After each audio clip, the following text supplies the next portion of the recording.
요거는 애널로자이징이 이번 주에 주제예요. 스킬이에요. 근데 이건 뭐라고 생각하면 되냐면 먼 데 있는 걸 연결시키기.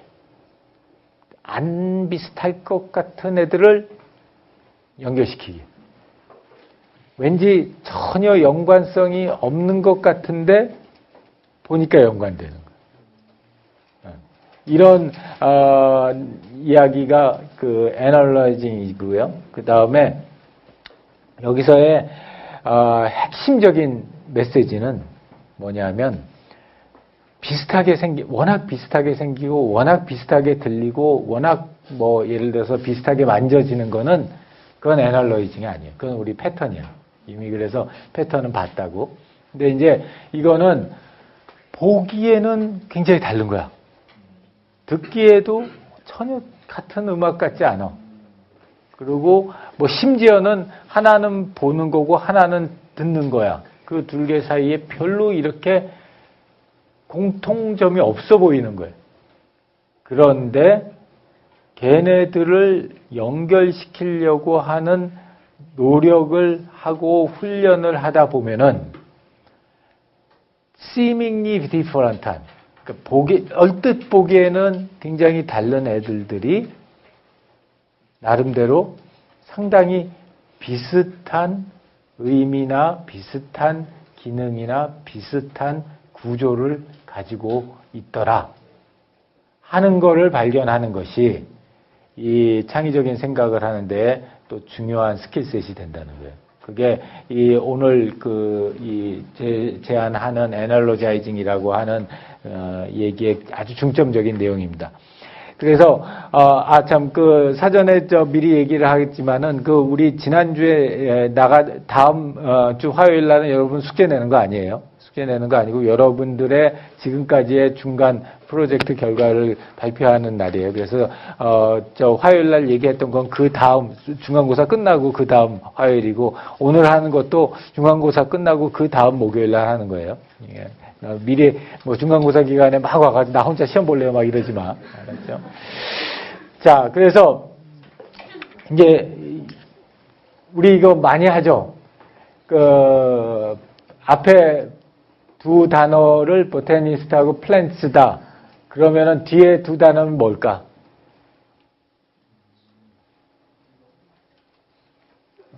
일, 이, 삼, 사 중에서? 1번이죠. 그러니까 우리 굉장히 익숙하죠. 이런 거에. 자, 하나 더.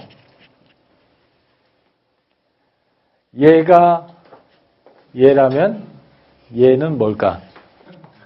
A, B, C, D 중에.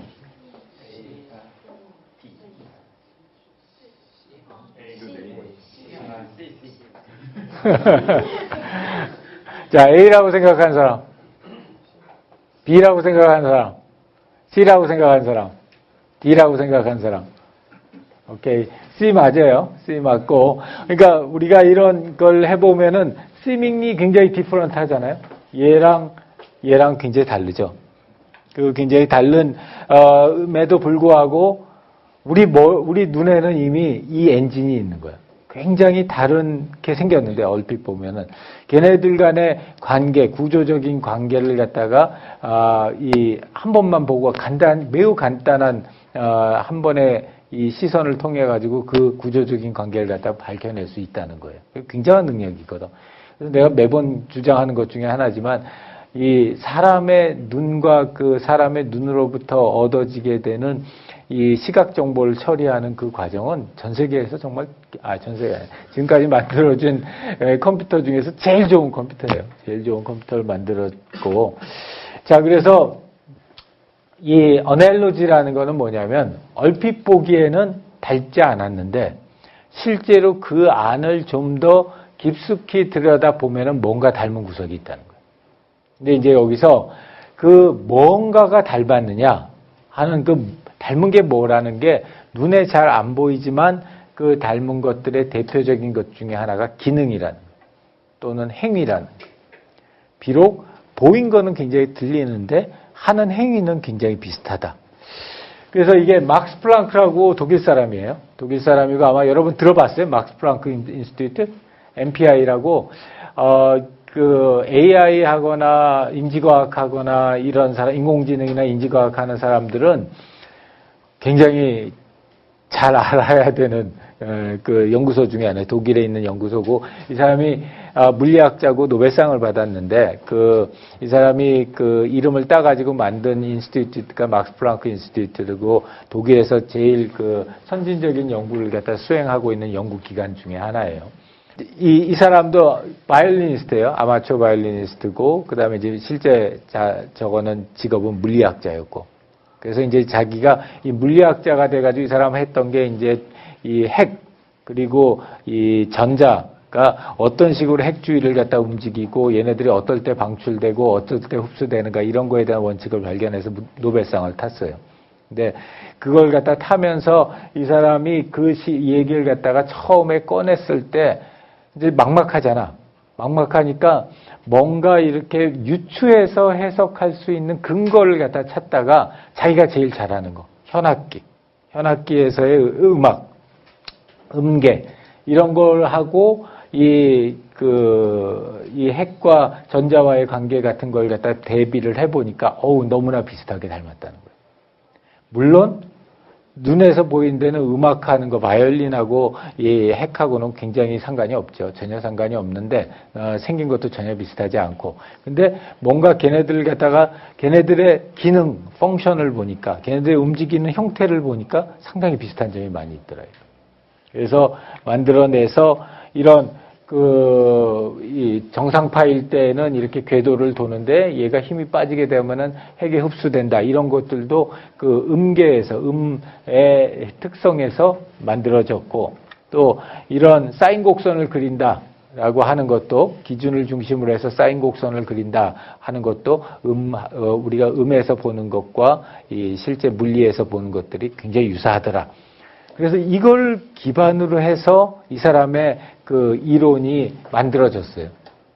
그리고 의외로 그런 그 일반적인 어떤 우리가 자연적으로 볼 수 있는 내용들을 기반으로 해서 과학적인 발견을 하거나 또는 새로운 어떤 작품을 만들어내거나 하는 경우들이 굉장히 많아요.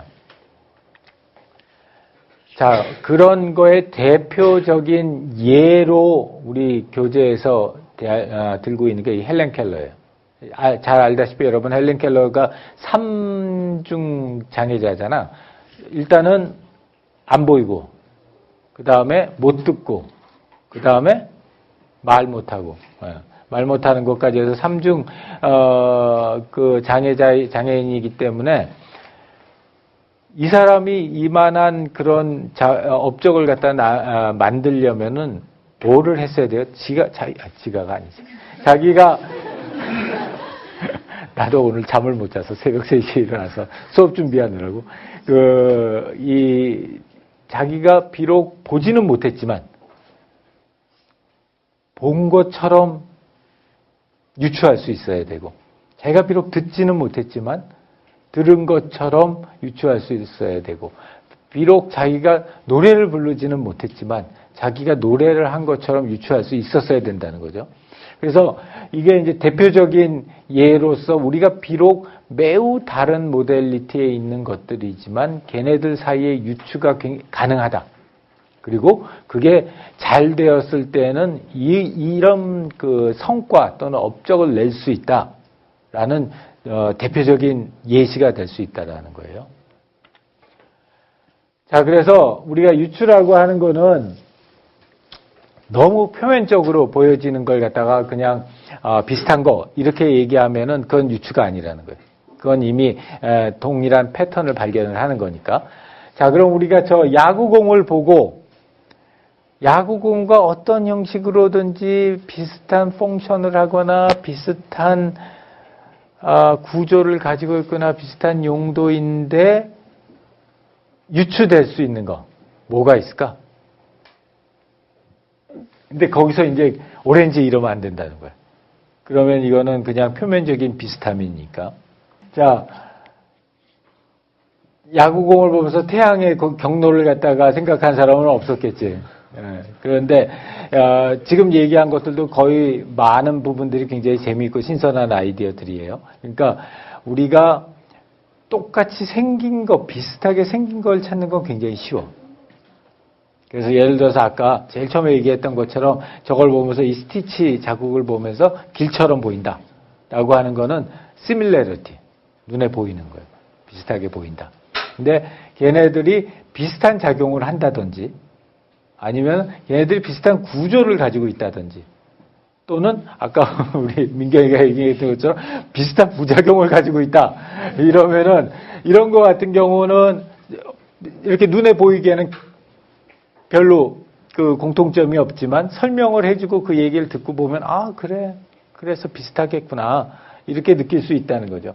그래서 이제 그런 것들이 이 유추의 가장 핵심적인 요인이라는 거예요. 그리고 가급적이면은 얼핏 봐서는 전혀 안 닮은 거. 그런데 그 안에 있는 구조를 보거나 그 안에 있는 기능을 보거나 그게 사용되는 목적을 보게 되면은 얘하고 이렇게 많이 닮았어? 하게 생각해 볼 수 있는 것. 그런 것들이 좋은 유추의 대상이라는 거예요. 그걸 갖다 이제 우리가 좀 전문적인 용어로는 구조적 매핑이냐, 기능적 매핑이냐, 한목적 매핑이냐 이렇게 세 가지를 나눠요. 세 가지를 나누는데 이제 그런 용도를 해가지고 이런 유추라고 하는 것이 상당히 여러 군데에서 쓰였고 예를 들어서 만유인력 발견한 사람도 마찬가지로 보게 되면은 누군지 잘 아시죠? 그래서 어떻게 찾았냐 했더니 우리는 사과가 떨어지는 것만 생각하잖아. 사과가 떨어지는 것만 생각하는데 그 사람이 생각했던 거는 사과가 떨어지는데 왜 저기 하늘에 달려있는 달은 안 떨어질까? 이제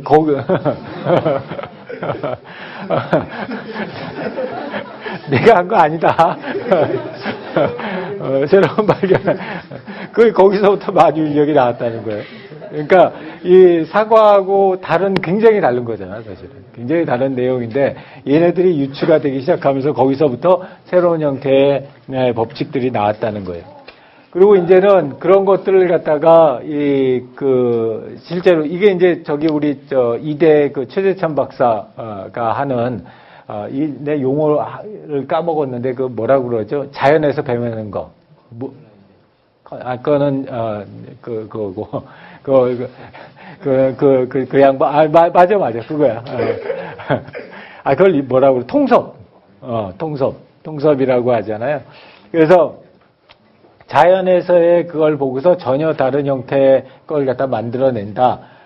그래서 그게 이 개미 에서 보고서 착안을 했대요. 저 개미가 이렇게 딱 물고 나서 하는 걸 보고서. 그리고 예를 들어서 저 차귤기 같은 거 있잖아요. 이 기름 뽑아내는 거 그런 거 같은 거 거머리 보고 했다고 그러고. 얘 보고 한 게 찍찍이고.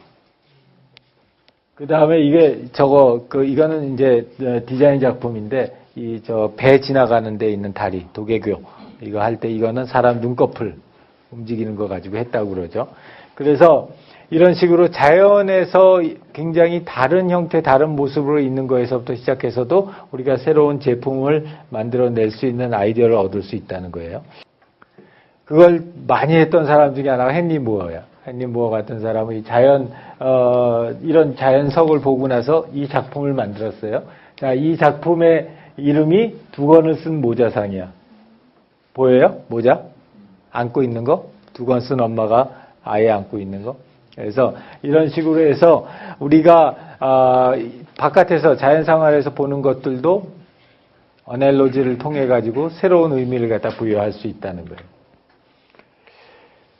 그래서 이 얘기하는 것 어떻게 하면 우리가 이 어넬로지를 갖다가 잘 할 수 있게 하느냐 하는 이제 스킬들을 어떻게 프랙티스 할 거냐. 이 사람 우리 본 교재의 저자의 기본적인 철학은 뭐냐면 연습하면 된다는 거예요. 연습하면 된다는 거고 많은 사람들이 그렇게 연습을 통해서 했다는 거예요. 자, 그래서 첫 번째는 뭐냐면 그게 이렇게 뭔가를 봤었을 때 자, 저게 뭐다? 라고 단언하는 게 아니라 저게 뭐가 될 수 있지? 라는 질문을 해보라는 거예요. 저게 그래서 이게 뭐야? 라는 질문. What they are? 라고 하는 질문이 아니라 What they might be. 뭐가 될 수도 있을까? 자, 한 5초만 생각해보고. What they are 그러면은 아주 쉽게 나오는 대답이 있어요. 근데 what they might be는 굉장히 다를 수 있어. 자, 여러 가지로 그 꿀벌도 보일 수 있고 여러 가지가 보일 수 있는데 이게 what might be의 사실은 그 가장 익스트림 케이스로 이걸 보면은 바하의 후가가 들린다. 왠지 나도 모르겠어. 근데 바하의 후가, 그 있잖아. 그 오르간 음악 중에 막 띵 하는 그 바하의 후가가 있는데 그 음악이 들린대요. 자.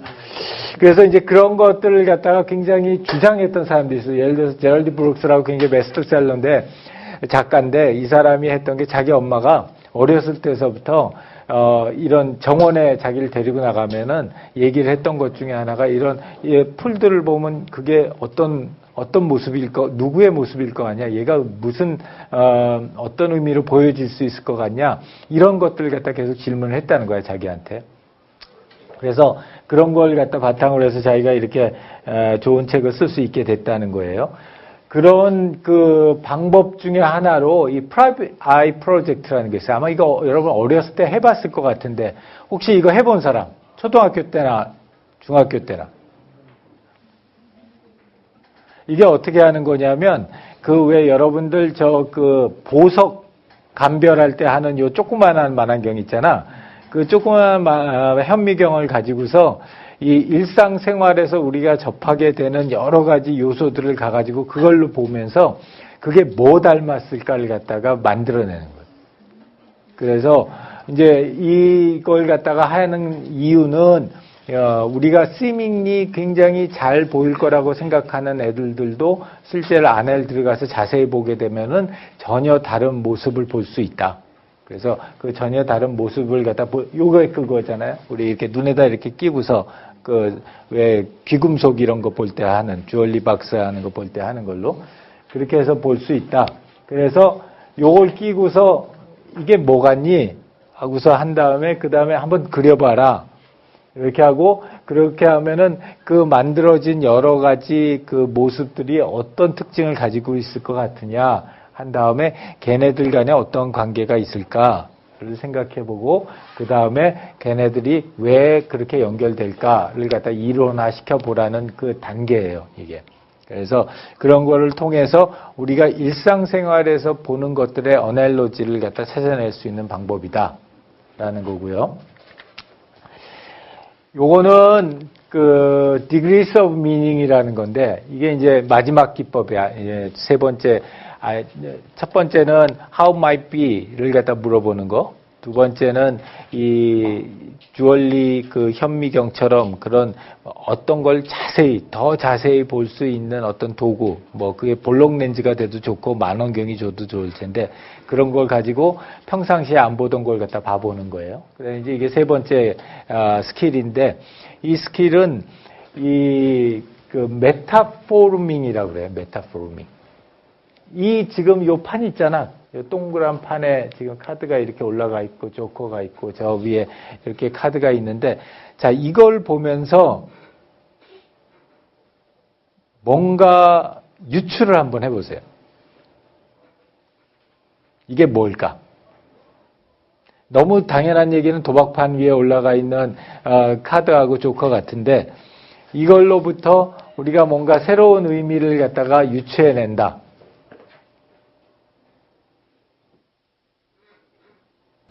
자, 의도적으로 이거는 여러 가지 의미를 만들어 내려고 의도적으로 만든 작품이에요.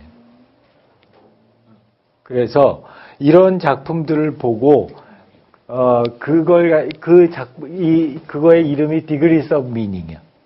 degrees of meaning. 그러니까 이 원탁이라고 하는 게 이 안에 여러 가지 디그리의 미닝들이 있다는 거예요.